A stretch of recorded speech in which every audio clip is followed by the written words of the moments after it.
Okay, have you ever found yourself doing the entire project while your teammates are nowhere to be found, or had someone completely stop responding mid-project? If so, welcome to the club. I know exactly what this is like and can think of 3 solutions: rotating leaders, 24-hour decision rule, and flexible goals with buffer time. Research offers evidence for all 3. First is the issue with unequal participation. Some members participate while others don't show up at all. People doing all the work tend to grow tired and feel resentful when the project is finished. A study carried out by Christy Archuleta and colleagues illustrates that this is more than just laziness. Some members may be facing financial difficulties and therefore cannot afford to be engaged in school. And yeah. Second, a loss of communication. Information is lost with multiple methods being used. A person text messaging while another is emailing, and someone is posting on the class board. Information can fall through the cracks. A study carried out by Emma McBride and Jeffrey Greason indicated that 77% of college students were stressed out. When a person is stressed out, information can get lost way easier, and then nobody knows what's going on. Third, the lack of accountability. In virtual groups, people can just stop responding way easier than they could in person. There's no face-to-face pressure, and some people can just stop contributing without any consequences. You can't catch them after class or give them that look when they show up empty-handed. So you're just stuck. Research by Ruoming Lin and Gaoyang Chen shows that accountability structures are important for team performance. When group members hide behind the scenes, there's no real system keeping track of who does what, and the project just suffers. Solution 1, rotating leadership.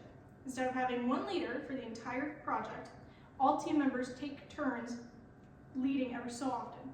During your time to lead the project, you assign tasks with other team members to meet project deadlines. This helps with accountability because everyone knows their turn is coming up.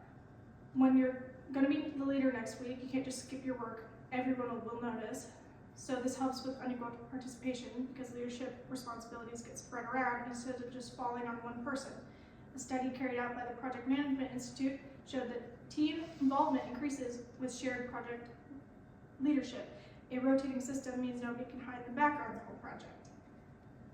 Example of this is like, say I have a book. The book means you're the leader, okay? When you're the leader, you check in with everybody. Hey, are you doing your work? This is what you're assigned. You got everything? And then like, oh no, I had something come up. Now you're the leader. And when you're the leader, you check in on everybody, then you pass the book. Let's say next day, because you only have a week. And then when your day's done, you pass the book again. Then you pass the book again the next day. And then it all rotates back to the same person. There you go. Okay. I spoke with my mom, Kimberly Howell, about problem solving and the way she uses creativity to solve them. She has 3 methods she uses. First, she polls people, like in her group, for ideas. The second, she asks if anyone needs to add what is being said so everybody gets a voice on what's happening with the project. The third thing she does is she Googles for solutions if she can't find an answer to the problem, and she goes and sees if anybody else has had that issue and looks for it. Solution 2, the 24-hour decision rule. The team selects one central place for all interactions to be made, such as a Google document or a group chat shared with all team members. A person is supposed to ask a question about any decision to be made during the project on this page, and if no one else objects within the 24-hour time frame, the decision is automatically approved and you add it to the project. This solves a communication problem because everything happens in one place instead of scattered across multiple platforms. Example of this is, hey, this is a Google document, okay? This is where everything is where we'll decide, okay? And I said, sounds good. And then you all can answer this Google document and add your 2 cents on if you agree or disagree with your sticky notes.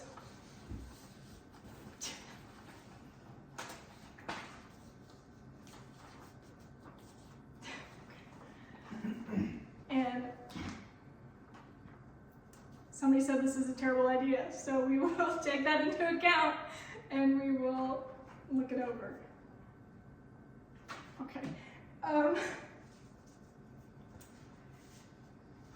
This Google Doc also creates accountability because This way you can track who's responding and who's not.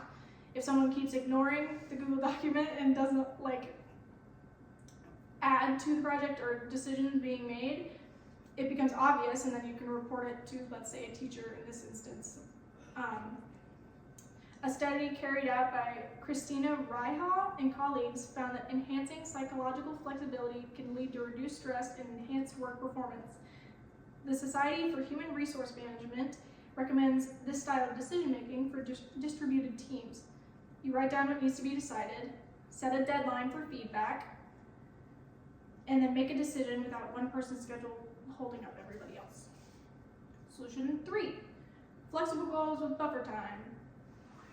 Instead of having deadlines, which everyone must be ready for at the same time, you can split the work up into chunks and assign them to specific people. Aim to create the project 48 hours before the actual deadline. So if it was due on the Friday of that week, the new deadline should be Wednesday. This way a person can still work, handle family issues, and have ample time to still look over the project, make sure it meets the rubric, and everything that needs to be done before the project's actually due and you need to turn it in. So buffer time helps with accountability because each person has a specific part with their name on it. You can't just disappear when everyone knows what you're responsible for. Let's say 3 of the 12 slides. It addresses unequal participation because the work gets divided into chunks with specific people doing them. When tasks and deadlines are vague, it's easy for people to slack off, but when everyone knows exactly what they're doing, and when you need to do it, there's a built-in accountability, The buffer prevents last-minute panic and gives everyone time to fix their work instead of just submitting something everybody did at 2 in the morning. With these 3 solutions at one place and time, they solve all the dominant issues being raised by virtual group projects. With rotating leaders, all members must take part and be responsible for the project. If a decision is being made and one person is given a 24-hour rule on whether to take action on that decision and communicate with the other members, time is saved and all members know what's happening.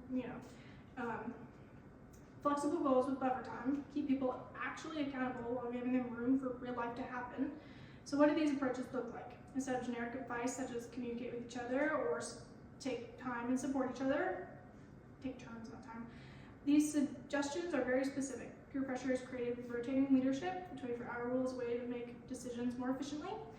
Unpredictable student life is taken into account with buffer times, allowing the project to be completed beforehand. Use one of these solutions during your next virtual team project. To start out, suggest that team leaders switch every so often. Put a designated spot for team communication, such as a Google Doc, with the 24-hour rule. Give time buffers of 48 hours prior to the due date. Just think about all the headaches that can be avoided by doing this. With rotating leaders, the decision rule must be made within 24 hours. And flexible goals, these types of projects can be made beneficial instead of a hassle. These approaches can be supported by research, claims, and can solve several student-related complaints on each